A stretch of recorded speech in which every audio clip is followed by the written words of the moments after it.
법에 비추어본 세상 사는 법 이어갑니다. 빈정민 변호사님 나와 계세요. 안녕하세요. 네, 안녕하세요. 네, 변호사님 오늘 어떤 얘기 좀 나눠볼까요? 네, 청취자 여러분들께서 기억하실지 모르겠습니다만 몇 년 전인 2014년경에 언론을 통해서 이 황제 노역이라는 단어가 회자가 된 적이 있었습니다. 네. 그 주인공은 바로 전 대주그룹 회장인 허재호 씨인데요. 당시 허 회장은 벌금을 내지 않고 노역장 유치를 하겠다고 했는데 이 계산을 해봤더니 그 액수가 1일당 약 5억 원이 되었고요. 네. 이를 두고 황제 노역이란 말이 유행했습니다. 그리고 그 후인 2016년경에 이 전두환 전 대통령의 차남인 전재용 씨의 경우도 역시 황제 노역이 문제가 되었고요. 네. 최근에는 그 최순실 씨라든지 또 주식 부자였죠. 이희진 씨의 경우도 이 유사한 사례가 계속될 것이라는 그런 그 보도가 있습니다. 네네. 잊을만 하면 나오는 단어인 이 황제 노역. 과연 이게 무엇인지를 오늘 한번 짚어보도록 하겠습니다. 네. 이 허재호 전 회장은 최근에 이 조세 포탈 혐의로 다시 재판에 넘겨질지 관심이 모아지고 있는데요. 이 허 전 회장이 황제 노역의 원조라고 할 수 있습니다. 당시 어떤 판결이 내려졌죠? 예, 뭐 짧게 말씀을 드리면요. 허 전 회장은 당시 조세 포탈 및 횡령 혐의로 법원으로부터 벌금 254억 원을 선고받았습니다.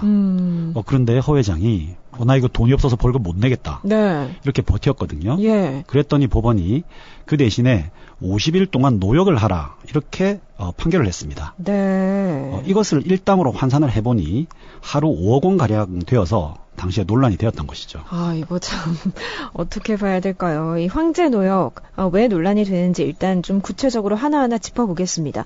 먼저 노역형이 뭔가요? 그러니까 벌금 대신에 노동으로 형을 살겠다 이런 건가요?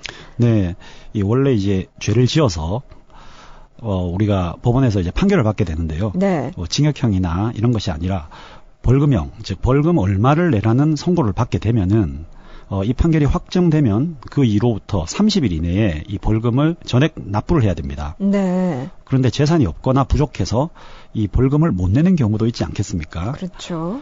이때를 대비해서 우리 형법은 벌금을 못 내면 노역으로 환형, 즉 교도소 같은 데 수감돼서 일을 해라. 한마디로 말씀드리면 몸으로 때우라는 거죠. 예, 그런 규정을 두고 있습니다. 예. 이걸 노역형이라고 하는데요. 네. 정해진 기간 동안에 이 노역을 하게 되면 부과된 벌금을 모두 없애주는 것입니다. 우리 법은 이 기간을 최장 3년으로 정하고 있고요. 사실 이 제도는 정말로 벌금을 내기 힘든 빈곤층이라든지 네. 이런 법적인 약자들을 고려해서 만들어진 제도입니다. 그렇겠죠. 그러니까 제도의 취지대로라면 벌금을 낼 돈이 없는 사람이 벌금 대신에 노동으로 형을 사는 건데, 근데 이 벌금이 낼 돈이 없다는 걸 증명을 해야 되는 거잖아요. 나는 벌금 대신에 그냥 노역형 살겠다. 이렇게 하면 누구나 다 환영해서 살 수 있는 건가요? 예, 아무래도 벌금형을 선고받은 사람들 중에서 방금 말씀하신 대로 나는 벌금을 못 내겠다. 네. 낼 능력이 없다. 이렇게 이야기하면은 이제 재판부가 판단을 해서 예. 노역형을 선고하게 됩니다. 그리고 또 가사 이 노역형을 선고받지 않고 그러니까 단순하게 벌금형만을 선고받았는데 네. 앞서 말씀드린 것처럼 이제 30일 이내에 벌금을 내야 되는데 예. 내지 않고 계속 버티다가 네. 나중에 적발이 되는 경우에는 노역장에 수감이 돼서 그 액수만큼 일을 하기도 합니다. 특히 벌금 액수가 큰 경우에 아시다시피 대부분 자기는 낼 능력이 없다라고 규정을 하거든요. 예. 그러다 보니 재판부도 할 수 없이 이제 노역형을 선고하게 되는 거죠. 아, 그렇군요. 따로 증명해야 하는 그런 의무는 없나 봅니다. 네, 그렇습니다. 그러면 이 노역형이 징역형과는 어떻게 다른 건가요?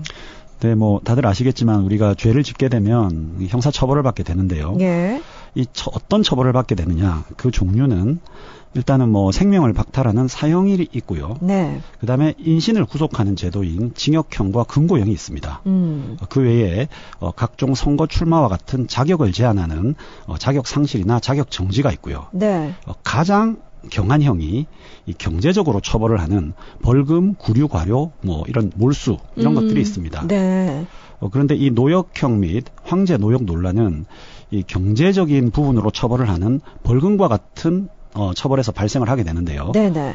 징역형이나 이런 것들에 비해서 상대적으로 약한 처벌인 벌금형을 선고받아서 확정이 되었는데 이 벌금형을 못 내겠다. 낼 능력이 없다. 예, 피고인이 그렇게 이야기할 경우에 최고 3년 한도에서 교도소 들어와서 앞서도 말씀드렸지만 몸으로 때워라. 이렇게 하는 것이 노역형이거든요. 네. 사실 근데 들어와서 하는 일, 인신이 구속된 상태에서 일을 한다는 측면에서 보면은 이 징역을 사는 것과 같습니다만은 형의 어떤 경중을 봤을 때는 징역보다는 훨씬 경한 형이죠. 그렇군요. 그러면 일단 노역형은 잘 운영이 되고 있긴 한가요? 실제로 노역을 시키나요? 시킨다면 어떤 일을 주로 하게 되나요? 예, 언론 등에 알려진 바에 따르면요. 네. 이 노역장에 들어가면 주로 구치소에서 들어가서 종이 봉투를 접거나 청소를 한다거나 아니면 제초 작업 같은 것에 투입이 된다고 합니다. 그리고 경우에 따라서는 아무 일도 안 하는 경우도 있고요. 아, 그래요? 네. 이를테면 이제 전두환 전 대통령 차남인 전재용 씨의 경우는 이 봉투 붙이는 일을 했다고 합니다. 아, 그렇군요. 이거 생각보다 너무 쉬운 일이 아닌가 싶기도 한데. 자, 그러면 앞서서 이 허재호 전 회장은 50일 동안에 254억 원의 벌금을 대신해서 일하라고 결정이 났는데 이렇게 벌금을 노역형으로 산출하는 기준이 있나요? 네, 사실 과거에는 그 기준이 굉장히 모호했습니다. 벌금의 경우는 최저 1일, 최장 3년 정도만 규정이 되어 있기 때문에 재판부에서는 1일에서 3년 그 범위 안에서 재판부가 재량으로 일수를 결정했습니다. 당시 재판부는 허재호 전 회장에 대해서는 이제 50일을 결정을 한 것이고요. 재판부의 재량이었습니다. 그런데 이제 문제가 된 것이 방금 말씀드렸던 이 허 전 회장의 황제 노역 논란 때문이었는데요. 당시 재판부가 벌금 254억에 대해서 50일의 노역을 선고했는데 사실 이게 아무리 재량이지만 너무 심하지 않나. 그러니까요. 예, 앞서도 방금 말씀하셨지만 황제 노역이다. 이런 비난 여론이 굉장히 많았죠. 이것 때문에 2014년 5월에 형법이 개정이 되었습니다. 어떻게 개정이 되었냐면 이 선고하는 벌금이 1억 원 이상 5억 원 미만인 경우에는 300일 이상 그리고 5억 원에서 50억 사이로 벌금을 할 경우에는 노역장 유치를 500일 이상 해야 된다. 그리고 50억 원 이상 벌금을 낼 경우에는 1000일 이상 유치기간을 정해야 된다는 규정이 만들어졌습니다. 그래서 현재로는 그렇게 시행이 되고 있습니다. 그렇군요. 그러니까 허 전 회장의 경우는 너무 좀 심했지만 그 이후에 형법이 개정되면서 이렇게 기준이 마련되긴 했다는 건데 그래도 이 수백억 원대 벌금에 비하면 노역장 유치기간 너무 짧은 거 아닌가 싶은 생각이 들거든요. 예, 하지만 이 노역장 유치 기간의 어떤 최장 3년을 정해둔 것이 또 나름대로 이유는 있습니다. 그래요? 앞서 소개해드렸지만 이 벌금형이라는 것은 징역형보다는 훨씬 가벼운 형벌이거든요. 그런데 실제로 이제 그 내용, 이제 노역의 내용을 보면 징역과 유사한 부분이 있습니다. 그래서 예를 들어서 노역장 유치를 할 경우에 자, 하루 일당 10만 원이다. 이렇게 딱 정해두고 그 상한을 정하지 않을 경우에 벌금 액수가 다 감해질 때까지 노역을 해야 되는데요. 예를 들면 벌금액이 100억 원, 1000억 원이 될 경우에는 일당 10만 원에 계산을 해보면 대략적으로 10년, 20년 동안 구치소에서 계속 노역을 해야 된다.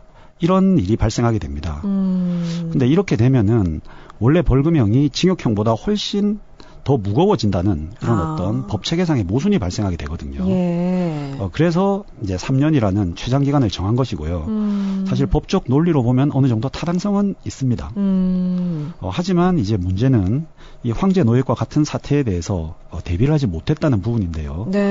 수백억 대의 벌금을 받아도 최고 3년만 버티면 벌금이 다 사라지고 또 통상 이런 사람들은 이 자신이 이 범죄로 얻은 수백억 대 수천억 대의 어떤 수익금을 다 어디 다른 데로 숨겨놓는 경우가 많습니다. 그런데 이제 이 경우에는 또 벌금을 강제할 수 있는 수단이 현재로서는 마련되어 있지 않거든요. 그러니까 찾아서 추징을 한다든지 이런 제도가 없습니다, 사실. 그러니까요. 참 많이 안타까운 일입니다. 그러니까요. 이게 허재호 전 회장부터 전두환 전 대통령 차남 전재용 씨 황제 노역 논란이 계속 이어져 오고 있는데 앞서 짚어주셨지만 최근에는 이 청담동 주식 부자로 알려진 이희진 씨도 난 벌금 낼 돈 없다 이렇게 하고 노역형 살고 있잖아요. 네, 그렇습니다. 현재까지 알려진 바에 따르면요, 이 이희진 씨나 최순실 씨의 경우에는 각각 200억 원의 벌금형을 선고받았습니다. 네. 그런데 이제 노역 기간은 3년입니다. 그래서 계산해 보면 일당이 1,826만 원입니다. 네, 그렇죠. 예. 네, 박근혜 전 대통령의 경우는 이 180억 원의 벌금형을 받았는데요. 네. 역시 노역 기간은 3년이고 일당으로 환산해 보면 하루 일당이 1,644만 원입니다. 최초의 황제 노역 논란을 야기했던 허재호 전 회장의 경우에는 일당이 5억 1,837만 원인데요. 이것보다는 조금 개선이 되긴 했습니다만은 예. 여전히 일반인들의 법 감정과는 좀 괴리가 큰 것 같습니다. 그러니까요. 이 하루 일당이 수천만 원인 거잖아요. 확실히 이 일반적 국민들의 법관정과는 괴리가 있습니다. 현재 운영되고 있는 이 노역형 법적으로 문제가 있지 않나요? 법조인으로 보시기엔 어떠세요? 예, 제가 앞서 이 노역형이 만들어진 입법 취지, 그리고 왜 또 상한선이 있는지, 네. 이런 것들에 대해서 말씀을 잠시 드리긴 했습니다. 네. 근데 그럼에도 불구하고 개선될 여지는 분명히 존재한다고 생각합니다. 크게 두 가지 정도의 개선 방향을 생각할 수 있는데요. 네. 우선 이제 앞서 잠시 소개해드린 바와 같이 노역장 유치의 상한선을 현재 3년에서 더 올리는 방안, 이게 있을 수가 있는데요. 네. 5년 정도라든지, 네네. 6년 정도라든지. 다만 이는 앞서 말씀드린 어떤 법리적인 문제점이 있기 때문에 네. 한계가 있기는 합니다만은 일단은 현재보다 조금 더 올리는 것이 필요하리라는 생각이 들고요. 예. 또 하나 생각해 볼 수 있는 것이 이 정부가 벌금을 회수할 수 있는 강제 집행을 할 수 있는 제도를 마련하는 것도 필요할 것이라고 생각이 됩니다. 네네. 현재는 이제 민사재판과 달리 벌금 미납의 경우에는 정부가 어떤 이 재산을 조회해서 집행하는 이런 제도가 마련이 되지 않거든요. 이러한 제도를 마련하는 것이 필요하리라 생각이 되고요. 네.